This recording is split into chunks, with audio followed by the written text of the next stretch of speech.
Ini adalah cerita pengalamanku. Oh ya, nama asliku Nadia Dona Putri.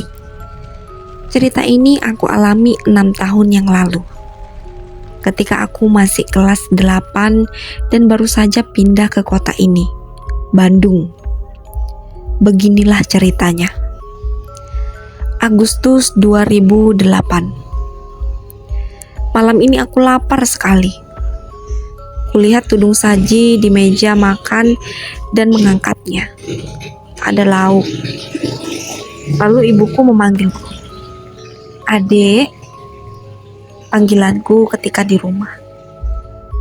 "Tolong belikan sate ayam ya di tukang sate dekat minimarket Elok." "Sendirian, Bu?" "Adek takut, sudah malam," sanggahku. "Tidak, nanti sama Mas Aji ya, kesana naik mobil," ujar ibuku.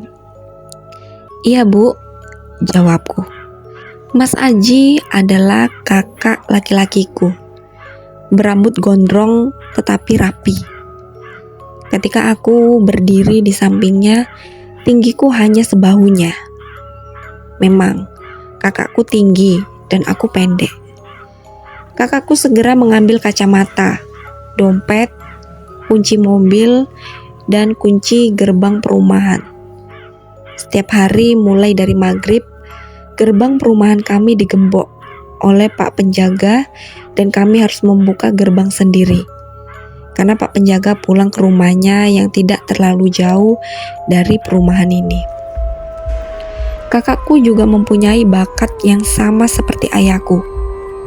Bisa merasakan keberadaan makhluk gaib dan terkadang bisa mendengar suara mereka. Setelah bersiap-siap, kami menuju mobil, masuk ke dalamnya, dan segera pergi.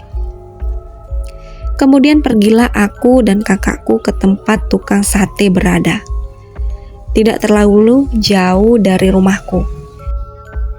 Minimarket Elok kira-kira berjarak 500 meter dari rumahku. Di dekat minimarket itu ada sebuah tenda lumayan panjang, dan di belakangnya ada sebuah tanah kosong yang ditumbuhi semak belukar dan beberapa pohon berdaun lebat. Mas Aji memarkirkan mobilnya ke ruko di dekat minimarket Elok. Aku dan Mas Aji turun dari mobil dan berjalan kaki ke tengah tenda tukang sate. Ketika sampai di tenda tukang sate, kami duduk berhadapan di 2 buah bangku panjang. Pembeli hari ini lumayan sepi. Hanya ada kami, seorang ibu-ibu berkerudung, dan seorang bapak-bapak.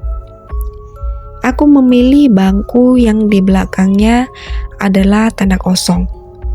Sedangkan Mas Aji memilih bangku yang membelakangi jalan raya. "Pak, pesan sate ayam 30 tusuk, bumbu dan acar dipisah," pesan kakakku. Kemudian kami menunggu pesanan kami. Ketika itu aku termenung. Tempat ini sepi sekali ya. Mungkin karena sudah malam hari. Aku mendapat sebuah firasat yang membuat bulu kuduku berdiri. Tempat ini sepertinya terlalu sepi. Mungkin akan terjadi sesuatu hal. Ini hanya firasat. Ketika aku selesai berfirasat begitu, terdengar sebuah suara. "Sini, sini." Terdengar jelas suara seorang perempuan di telinga kananku. Aku segera menengok ke kanan. Tak ada seorang pun. Aku menengok ke belakang. Hanya sebuah tanah kosong. Aku menengok ke depan. Mukaku pucat. Aku ingin mengatakan dan bertanya apa yang ku dengar tadi kepada kakakku. "Ada apa, Dek?" tanya Mas Aji.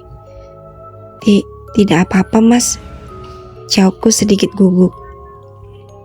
Aku tidak bisa menceritakannya. Seperti ada yang menahanku untuk mengatakannya. Akhirnya pesanan kami pun selesai. Kakakku segera membayarnya dan kami pun kembali ke mobil untuk pulang ke rumah. Di perjalanan menuju rumah, sambil menyetir kakakku menengok ke arahku dan mengatakan sebuah hal.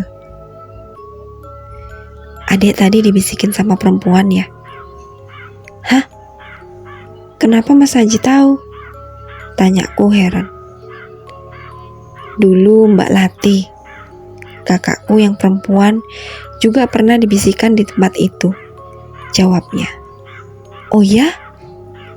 Aku ingat, kakakku yang perempuan itu juga mempunyai bakat yang sama seperti ayahku dan kakak laki-lakiku. Berarti dengan hal yang ini terjadi, aku juga telah mempunyai bakat ini.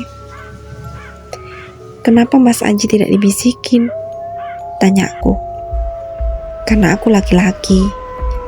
Biasanya yang bisikin di tempat itu yang berjenis kelamin perempuan," jawab Mas Aji.